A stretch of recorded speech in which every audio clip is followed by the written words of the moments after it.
It's Kyle week. Kyle will be leaving us Friday. Joining us right now, the senior editor of the NFL Wires for USA Today. And Kyle's other boss, as a matter of fact. He's got bosses here for a limited time, and this guy has been your boss for how long now, Bal? Like going on 3 years, wow. I think. 2+ years, and you haven't abandoned him yet? No. That's amazing. That's really good. Pay me better. I'm sure that's on the way. Neal Coolong joins us. Neal, it's Dave, Jay, and the Kyle guy over there that you're familiar with. How are you, Neal? I'm doing well. How are you guys? Well, we're set. It's bittersweet, Neal. It's bittersweet. We've only got a couple more shows with Kyle. He's so excited I'm leaving. But at the same time, we've only got a couple more shows with Kyle. So, you can understand both sides. You've worked with him. Yeah, I'm kind of feeling like, I'm the last one at the bar here and left with the tab. You guys get to distance yourself from him. Yeah, that's what I am. I'm a tab to you guys. Resigning. He didn't even tell me he got another job. I had to find out from Twitter. I think it was one of your guys' feeds that I saw. Yeah. Well, I mean, what am I supposed to be like, hey, FYI, I hadn't announced it really yet, and then it all happened super fast on the show. And did I technically announce it? Yeah, you did. I did. Sorry about that. Yeah, no, it's fine. All right. Well, Neal, I'm gonna write a whole piece though, Neal, that's like why I'm joining new radio stations. I'm taking my talents too. Yeah. You're right. My next if chapter. If there's anything we need more of, it's that. We need more in-depth explanations of why one person takes a better paying job. That's the state of media today. But Kyle started off with us. He was writing for our Niners Wire property. Along with Chris Biederman, who's also since left me. Yeah. And I gave him a job. We were starting a Titans site. I think in fact it was the last one that we built in our NFL vertical. And he was ready to go. He was all excited about it. And I told him, okay, we got a couple eyes that we need to dot here, but we'll get going probably a little bit later this week. I didn't talk to him, and then I think it was like a Thursday morning. I texted him saying, okay, we're ready to go. Are you still excited? Are you all fired up? He comes back with, who is this? Wait, who are we talking to here? He got the job, though. I take a screenshot of it. I put it onto our Slack channel. Everybody's just dying laughing. I'm like, this isn't off to a good start. I'm not sure where he sits in terms of the doghouse, and he's pretty much sat there ever since. So. Yes, I haven't gotten out yet. What's funny is when they asked me to take the Titans job, Neal's like, yeah, we're going to start this is the expectation, da-da-da-da. I knew 3 players on the Titans. And I was like, yeah, of course, I got this. Yeah. It was very tough to start. How'd that work out, Neal? We moved him off Titans not too long after he started it. No, long term, the plan never was to keep him there. Really, what we wanted to do was get him in the door, give him a few more bucks to keep doing the stuff that he does, and to keep being our source of entertainment internally. Very funny guy, very fun to work with, and enjoys saying things like a project that's been outstanding for 2 weeks. He tells you yesterday, this is the first I'm hearing about it. Yeah, he's like, hey, that's thing's a true due story, on... too. That actually happened. He's like, this thing's due on Sunday. I'm like, oh, sorry, what? I have to do what now? You got stuff going on in your life, Kyle? Yeah, I got a lot going on. Well, I do read, weirdly enough, I do actually read a lot of Kyle's stuff, and I do admire this. This is why I could never do this job, Neal, because I would take a picture or a tweet, and every single article I put out would be like a tweet and 2 sentences. And I look at, Kyle will write like 7-8 paragraphs in every single thing he puts out. So I feel like he actually tries, and really isn't that part of the job. Yeah, he definitely tries. That's a good thing. We've encouraged him to write less, actually, just for that reason, less liability. But Kyle does well overall. He knows the team very well, definitely a lot better than the Titans. In fact, I probably only knew 2 players in the Titans when he took over. I learned a couple more because of him, including the days where he didn't write anything at all. Huh? But overall, I mean, he's definitely in the position that he should be in, and it's where we wanted him to be long term. Should the situation come up where the opening on the Niners desk came to be, and that's where he ended up. We're happy to have him, and I'm sure he's on to some pretty good things as well. But I've enjoyed your guys' show when I've listened into it because of him being there. So I'll probably continue. I don't think I'll follow him to the next job. Thank but you stay with our got show. me at least. I appreciate that. Neal Coolong, senior editor, the NFL Wire at USA Today. Before we move on to football, Any chance you're coming on, because this would be actually a really interesting segment, any chance you're coming on to surprise Kyle and inform him that this is his last week at Niners Wire? Because that would be amazing. I'm not saying I'd be happy about it, but that would be a pretty amazing segment. We weren't supposed to talk about that until at least noon. There's some changes to that plan, but yeah, essentially that's it. Those are the brass tacks. Perfect. Good. Kyle Good. tells me you're a little bit familiar with the Pittsburgh Steelers. I said I got to at least talk a little football with this guy, and so first thing out of the gate. I can make it all about me. If Yeah, you want. right, yeah, just the whole segment. I saw the bottom of Antonio Brown's feet a couple of days ago, that picture that's floating around, and it looks like his feet were in like plaster of Paris or something and partially peeled. He is now a new Raider. You're very familiar with him, obviously. I know you're not a doctor, but based on your experience with Antonio Brown, should Raider fans be worried or should they just relax and odds are Antonio will be out there game one? Let's assume for a second that photo wasn't doctored. Right. Because looking at it, I don't even know. Unless he's playing tennis in bare feet on asphalt, I don't even know how you get that kind of blistering on your feet. That image will haunt my dreams forever. That was just awful looking. I can't even imagine what that's like. Just from a fighting infection standpoint, I don't know when he's going to be able to practice. I mean, that sounds horrible. But yeah, I mean, the thing with Antonio Brown, he's been around. It's not his first rodeo. He knows how to get ready for a season. He knows how to prepare himself.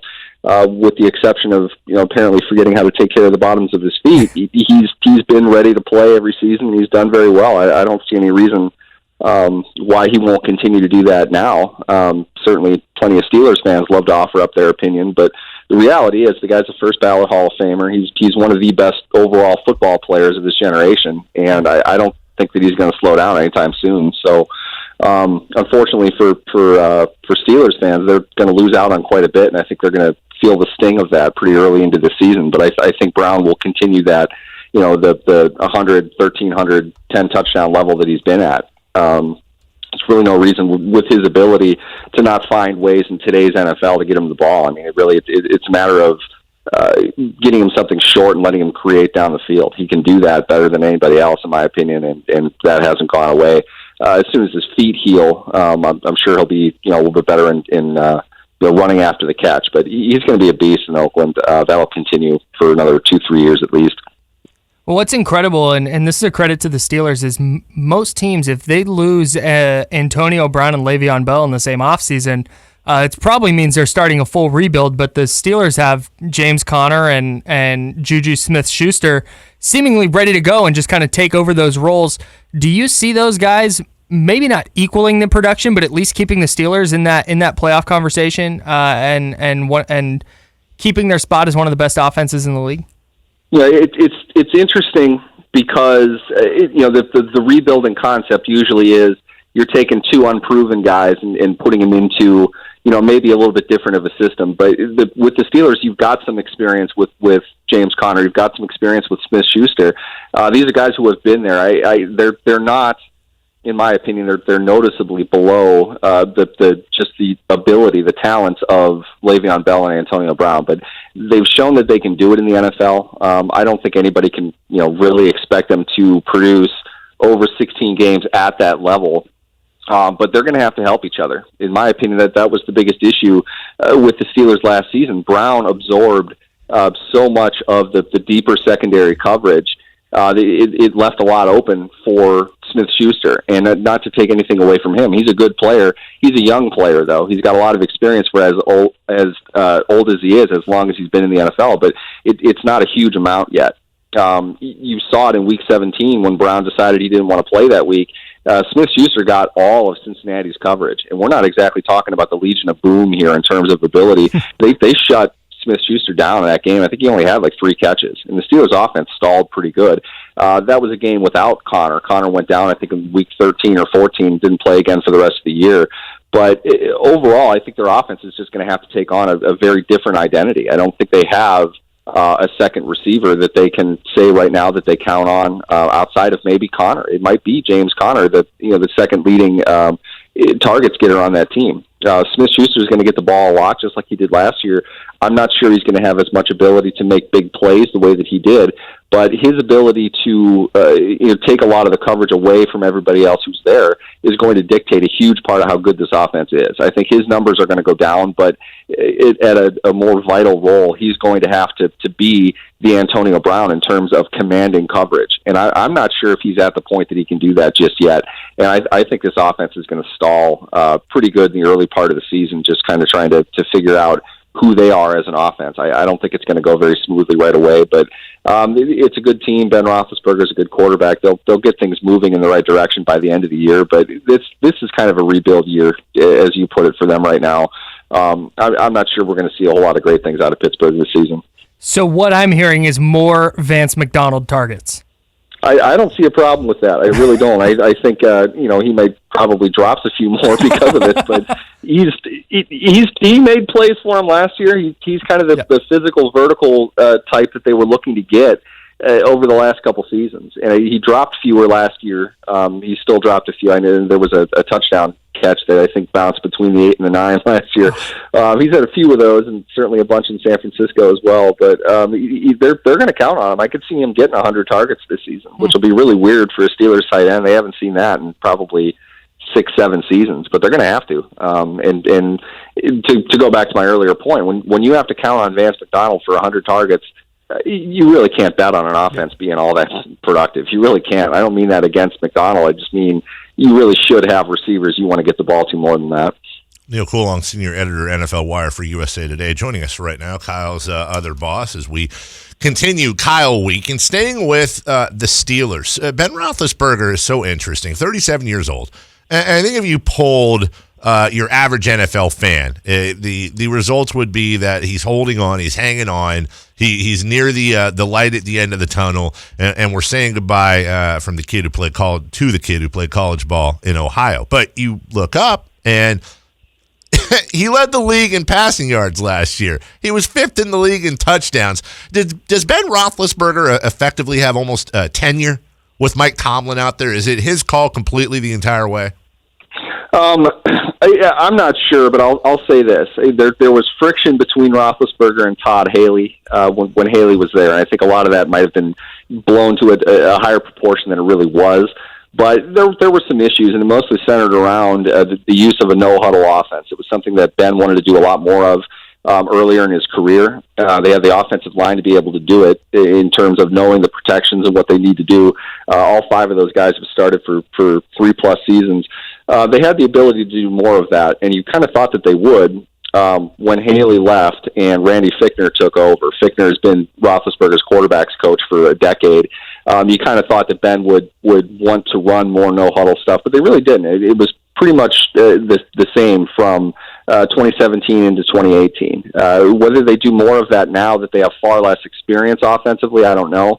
But overall, I think if Ben Roethlisberger sees that he wants to do something, he's going to. And one staple of the Steelers' offense is they always have a deep option there. And Roethlisberger enjoys going to that deep option as much as he can.